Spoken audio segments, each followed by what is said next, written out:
Chapter 32. Jacob also went on his way, and the angels of God met him. When Jacob saw them, he said, "This is the camp of God." So he named that place Mahanaim. Jacob sent messengers ahead of him to his brother Esau in the land of Seir, the country of Edom. He instructed them, "This is what you are to say to my master Esau.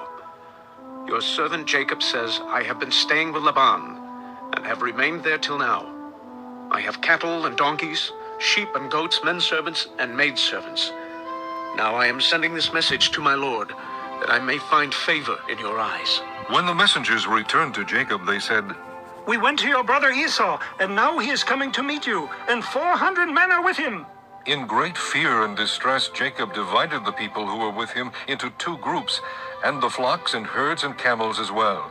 He thought, "If Esau comes and attacks one group, the group that is left may escape." Then Jacob prayed, "O God of my father Abraham, God of my father Isaac, O Lord, who said to me, 'Go back to your country and your relatives, and I will make you prosper.' I am unworthy of all the kindness and faithfulness you have shown your servant. I had only my staff when I crossed this Jordan, but now I have become two groups.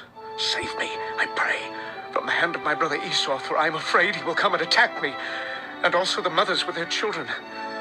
But you have said, 'I will surely make you prosper, and will make your descendants like the sand of the sea, which cannot be counted.'"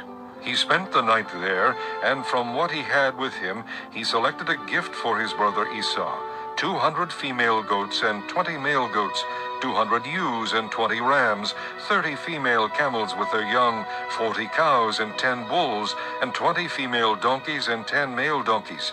He put them in the care of his servants, each herd by itself, and said to his servants, "Go ahead of me, and keep some space between the herds." He instructed the one in the lead, "When my brother Esau meets you and asks, 'To whom do you belong, and where are you going, and who owns all these animals in front of you?' then you are to say, 'They belong to your servant Jacob. They are a gift sent to my lord Esau, and he is coming behind us.'" He also instructed the second, the third, and all the others who followed the herds, "You are to say the same thing to Esau when you meet him. And be sure to say, 'Your servant Jacob is coming behind us.'" For he thought, "I will pacify him with these gifts I am sending on ahead later when I see him. Perhaps he will receive me." So Jacob's gifts went on ahead of him, but he himself spent the night in the camp. That night Jacob got up and took his 2 wives, his 2 maidservants, and his 11 sons, and crossed the ford of the Jabbok. After he had sent them across the stream, he sent over all his possessions. So Jacob was left alone, and a man wrestled with him till daybreak.